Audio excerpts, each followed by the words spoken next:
Le parc national de Lupemba, une des aires protégées qui compte la République démocratique du Congo, étalée sur près de 11 739 km², situé au nord-ouest du Haut-Katanga et au sud-est de la province de Olomami. Créé en 1939, ce parc présente un paysage et un écosystème variés qui font sa richesse et son charme. Il est d'ailleurs l'un des endroits où l'on peut encore observer les zèbres à l'état sauvage.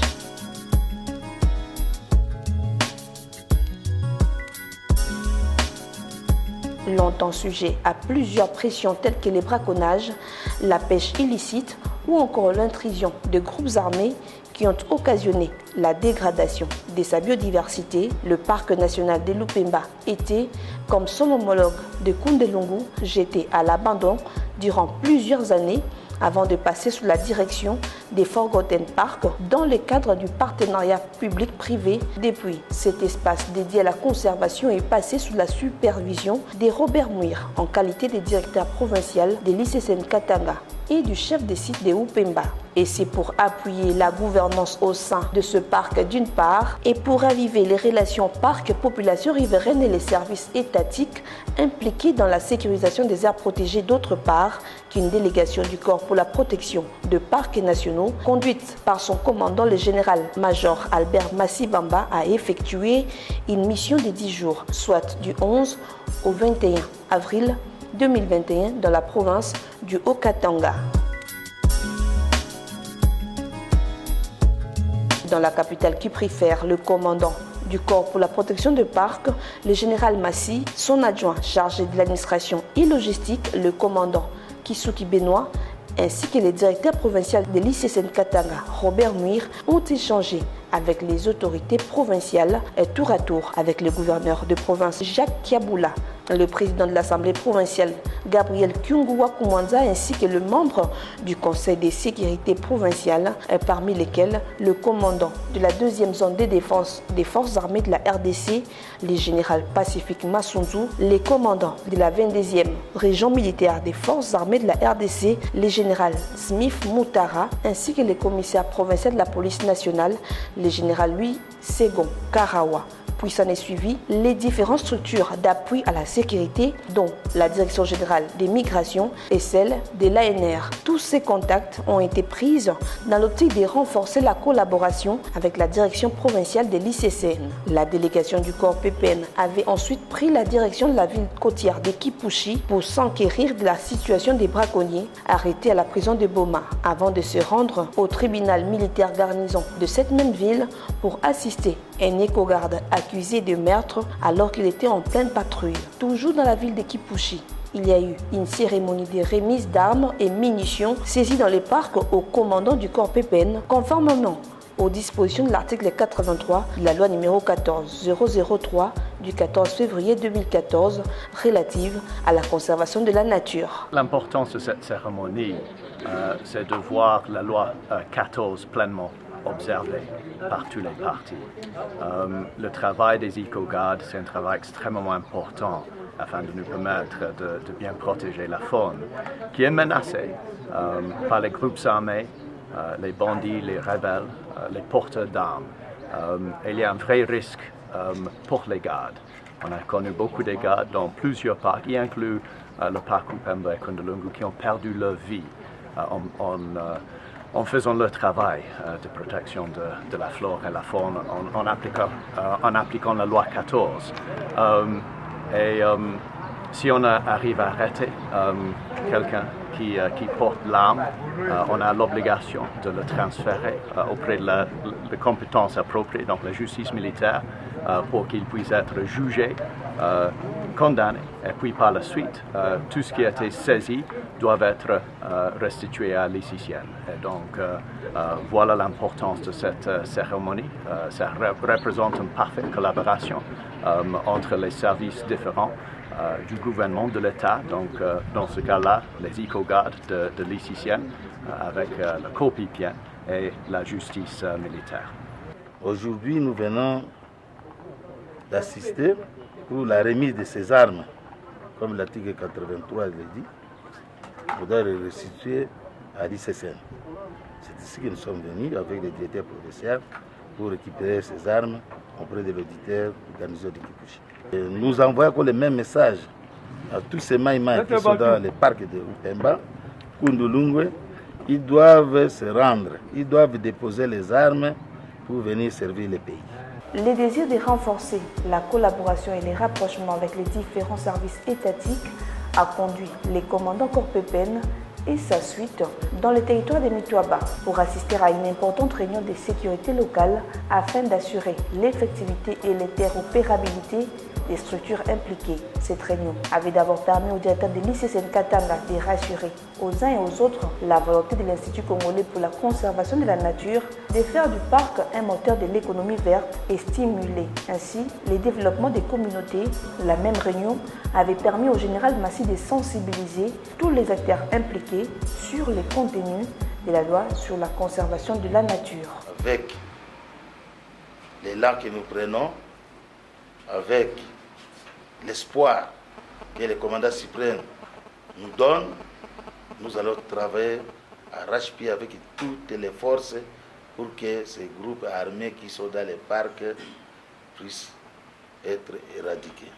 Dans le cas de Upemba, on a appris des malentendus que l'ICC ne voulait pas le développement de ce coin du territoire de Mitoaba, tout ça, qui sont dans les blocages, les politiciens qui sont derrière, ils doivent savoir qu'en voie de faire quelque chose, il faut s'associer à tout le monde. Il faut appeler les techniciens. Il ne faut pas aller dire n'importe quoi. Pour créer un barrage, il faut avoir les techniciens. On fait l'étude des milliers, on voit quel impact social, il y aura un impact social. Est-ce qu'il n'y a pas un impact négatif qui va détruire les parcs? Et on analyse jusqu'à trouver une bonne solution et pour arriver à ériger par exemple un barrage qui sera d'importance socio-économique pour la population riveraine.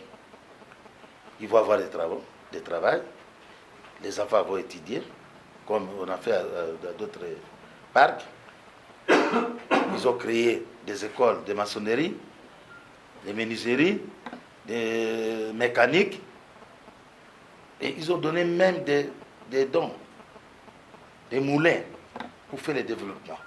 Ils ont commencé à 700, aujourd'hui ils sont arrivés à combien? À plus de 3000 quelques moulins. Ils ont créé même des charcuteries avec des huiles. Ils ont créé des savons. À Goma, les savons coûtent 1000 francs par exemple. Et là, à l'intérieur, la population peut se procurer avec des savons à 200 francs, à 500 francs. Tu vois, au lieu de faire des kilomètres pour aller chercher des savons à Likasi, soit à Lumbashi, et on en produit sur place. Ça, c'est le début du développement. Voilà les soucis que l'ICCN a.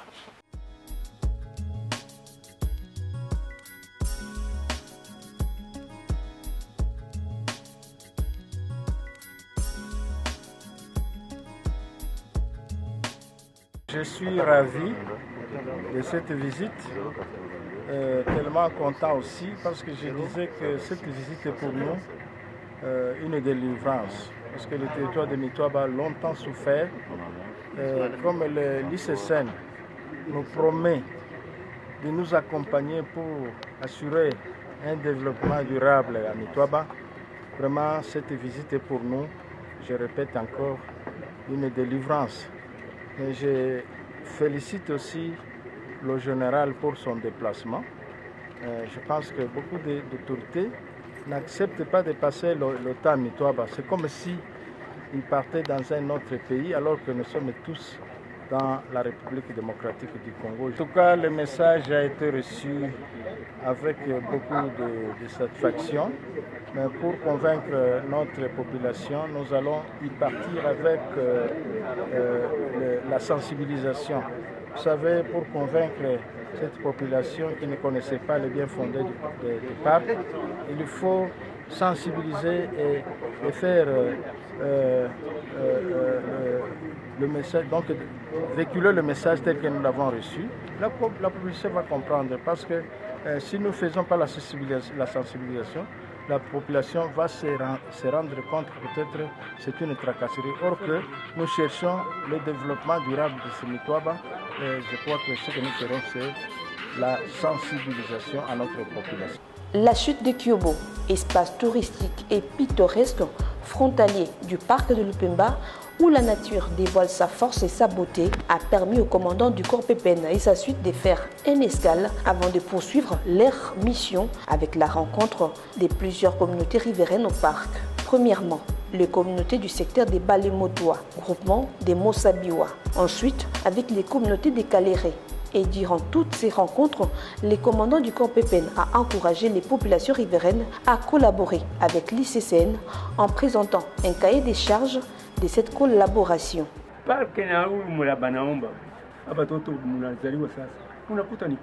Le parc a toujours existé et tous ces jeunes qui font des troubles sont nés bien après sa création.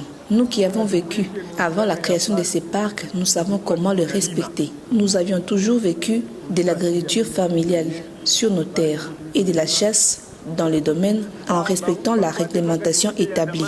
Cependant, avec les confusions actuelles, nous sollicitons des autorités qu'ils fassent un travail de délimitation en se référant aux anciennes bornes pour que nous sachions où s'arrêtent les parcs et où commencent les villages avant de parler d'autres choses.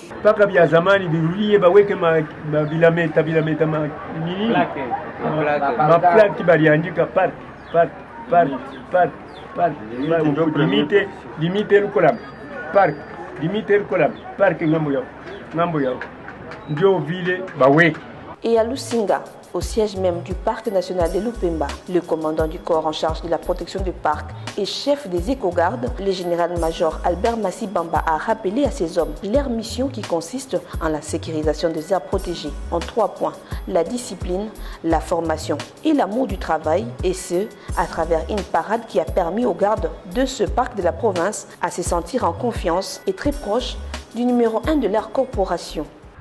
Tunakuya renforcer ICCN juu ya protection ya faune na flora pori na chochote yote ndani ya baparke. Tuliona ndani ya baparke watu wanaanza kuingizana juu ya kutafuta mazaibu nini ba minerais, ba pêche illicite, destruction ya faune, kukata miti na kufanya biashara yote ndani ya parke. Inakatazwa kufanya mashamba, kujenga manyumba kule, kufanya chochote. Ndio loi ya nini inakataza. Et puis si tuko na mission beko garde ya kufukuza wale watu wanafanya baovu ndani ya park, ba mai ba rebel yenyewe wanaingizana ndani ya park, fasi yao haiko kule. Sie tuko na devoir mission ya kufukuza wale watu juu tuite tourisme irudie ndani ya nchi yetu. Ingine iko na avance juu ya tourisme. Tulikuwa na batembo hapa, tulikuwa na balion ndani ya mapori, bazebre iko fasi ingine au utaona hii wanyama. Waere foto na bokapi rare au monde kwetu tu Kongo. Watu wanatoka États-Unis, Angleterre, partout au monde kukuya kuchungiwa aone namu gani okapiko. Mtu anakuya hapa aone zebre, anaonaka zebre peut-être kufilme, mais anakuya hapa na jamaa yake anaona hii zebre iko natembea, anafurahi. C'est ça que tunapenda. Point ya pili ni la discipline militaire. Tuko ba paramilitaire, mais tunapaswa kuwa na discipline juu ya kufanya ile kazi. Bila discipline hatutaweza.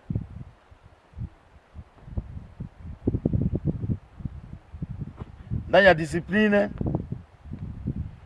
unapaswa kuwa patriote.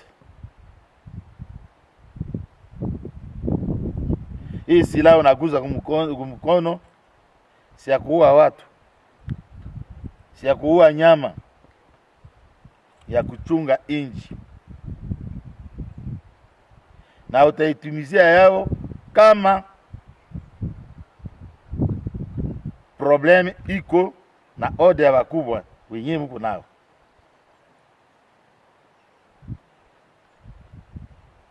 Leo effectif ya beko garde ingali kidogo. Tuko na teo nye tutaanza kuaplike malgré les difficultés. Tuko na ba détachement inaanza na ba 850 personnes à 1000.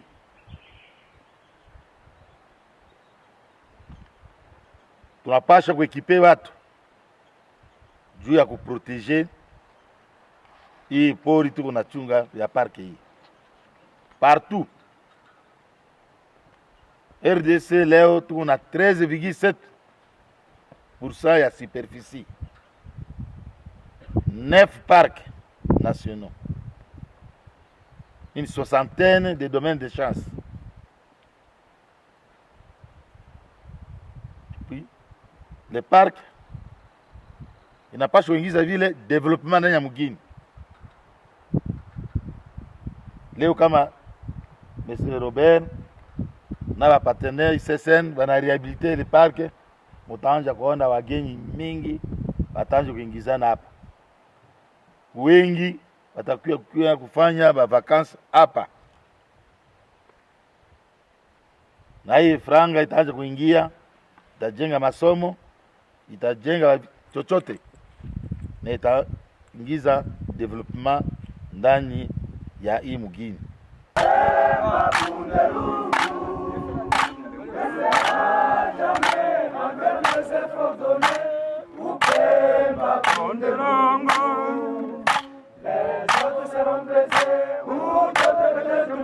Cette mission du commandement Corps Pépin dans le Haut-Katanga a été l'occasion pour le numéro 1 de cette structure paramilitaire de rassurer les communautés riveraines du parc national de Lupemba que ce parc n'avait jamais été vendu, contrairement aux rumeurs répandues par des personnes mal intentionnées et détracteurs du directeur provincial et chef de site de Lupemba, Robert Muir, agent public de l'État congolais, bien qu'étant un expatrié.